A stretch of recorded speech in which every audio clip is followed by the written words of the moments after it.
Hello everyone, welcome to Hindi रोचक कहानियाँ channel. आज की कहानी है सासू माँ बुढ़ापे में माइक्रोवेव का क्या करेगी। राधिका के घर में रहते हैं उसका पति सुरेश और सास मधु। मधु को तरह तरह के पकवान बनाने का शुरू से ही शौक था।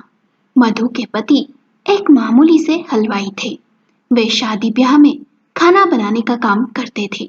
बड़ी मुश्किल से उन्होंने सुरेश को पढ़ाया लिखाया और काबिल बनाया। सुरेश एक प्राइवेट बैंक में क्लर्क है।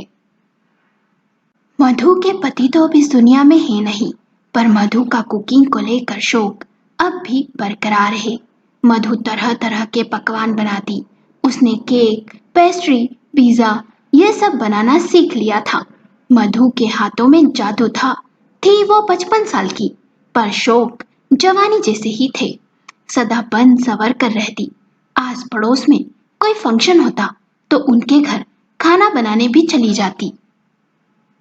कम पढ़ी लिखी होने के बाद भी मोबाइल आराम से चला लेती थी।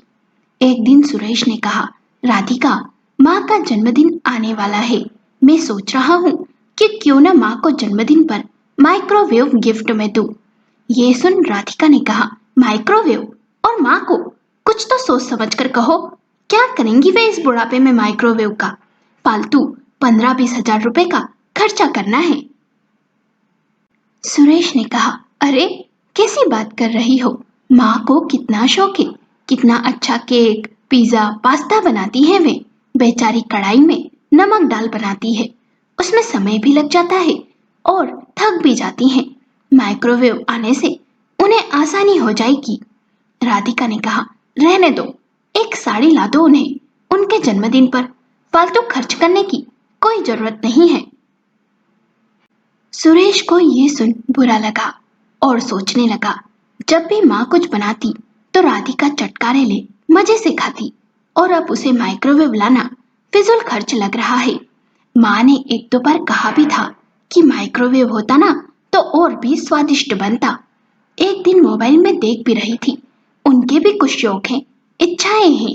काश मैं उनकी ये इच्छा पूरी कर पाता, पर राधिका से कहना मतलब भैंस के आगे बीन बजाने जैसा है। राधिका और मधु दोनों के संबंध अच्छे थे। दोनों एक दूसरे को समझती भी थी, पर राधिका को सिर्फ उन्हीं चीजों पर पैसा खर्च करना अच्छा लगता जो उसके मतलब की हो। वो ये अच्छे से जानती थी कि माइक्रोवेव उसके किसी काम का नहीं। उसे खाना बनाने में कोई दिलचस्पी नहीं थी। इसलिए उसने सोचा 15-20 हजार रुपए खर्च करने से अच्छा है सासू माँ को साड़ी ही ला दी जाए। सासू माँ के शौक, इच्छाएं, सुख सुविधाएं उसके लिए इतनी महत्वपूर्ण नहीं थी। राधिका ने सास को जन्मदिन पर एक सिल्क की साड़ी लाकर दे दी। समय बीता। एक बार राधिका अपने मायके गई। रविवार के दिन उसकी भाभी नीलू, भैया रमेश अपने कमरे में बैठ चाय पी रहे थे। राधिका उनके कमरे में जाने लगी, पर भाई रमेश की बात सुन उसके कदम रुक गए। रमेश कह रहे थे, मैं सोच रहा हूँ क्यों न माँ को इस महीने एक ऑटोमेटिक सिलाई मशीन ला दूं। उसे सिलाई का कितना शौक है। तुम्हारे राधिका के ब्लाउज, कुर्ती कितना कुछ सिलती हैं वे। इस उम्र में भी हाथ मशीन से नीचे बैठ सिलते सिलते थक जाती हैं वे। नीलू ने पूछा, कितने तक पड़ेगी वो ऑटोमेटिक मशीन? रमेश ने कहा, यही कोई 10-12 हजार की, और अच्छी वाली लेंगे तो 15 हजार तक। नीलू ने कहा, माँ को जरूरत तो है। बेचारी माँ के घुटनों में दर्द भी होने लगा है। नीचे जमीन पर बैठने से दिक्कत भी होती है। बुढ़ापे में उन्हें सिलाई मशीन की जरूरत तो नहीं, और वैसे ब्लाउज, कुर्ती बाजार में भी सिलवा सकते हैं। खर्च तो फालतू का ही है, पर माँ के शौक के आगे 15 हजार क्या देखना। उनका टाइम पास भी हो जाता है और मन भी लगा रहता है। हाथ पैर चलाएंगी तो माँ स्वस्थ भी रहेंगी।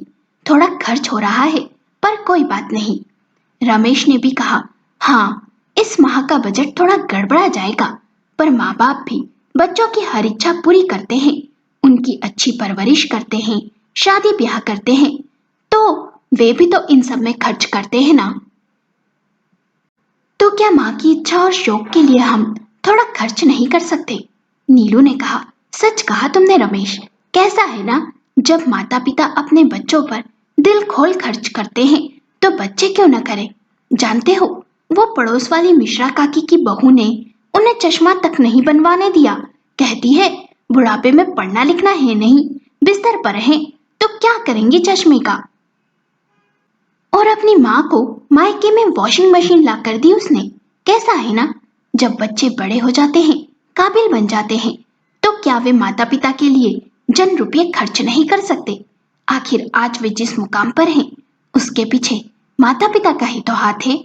जब वे हमारी सुख सुविधाओं का ध्यान रखते हैं तो हमें भी उनकी जरूरतों, शौक, इच्छाओं का ख्याल रखना चाहिए।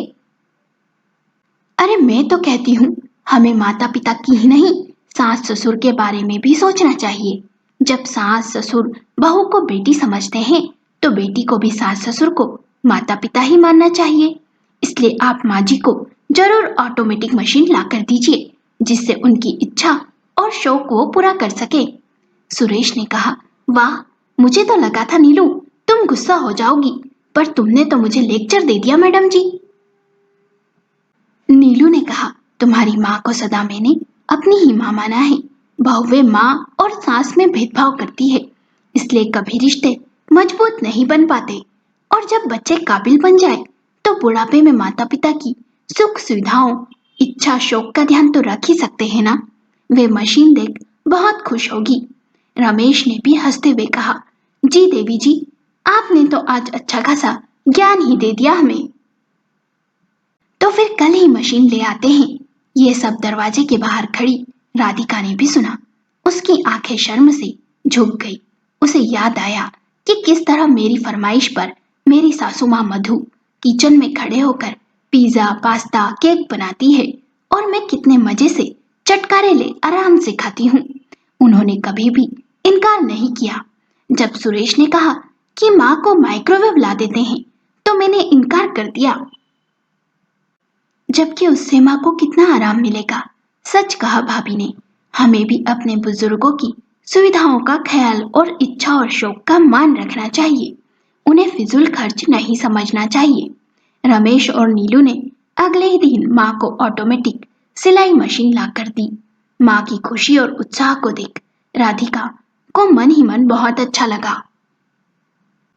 ससुराल वापस जाते ही राधिका सुरेश के साथ दुकान गई और अच्छे ब्रांड का माइक्रोवेव खरीद कर लाई। मधु ने जब माइक्रोवेव देखा तो बहुत ही खुश हुई और बोली, बहू, तेरा पसंदीदा पनीर पिज्जा बनाऊंगी, स्ट्रॉबेरी केक बनाऊंगी और भी न जाने क्या क्या कहने लगी। अपनी सास की खुशी और उत्साह को देख राधिका का मन भर आया। उसे अपने ही कहे शब्द माँ बुढ़ापे में माइक्रोवेव का क्या करेंगी बुरे लगने लगे। दोस्तों, आपको कहानी कैसी लगी? हमें अपने विचार कमेंट करके बताएं। कहानी पसंद आई हो तो लाइक करें, शेयर करें और चैनल को सब्सक्राइब करें।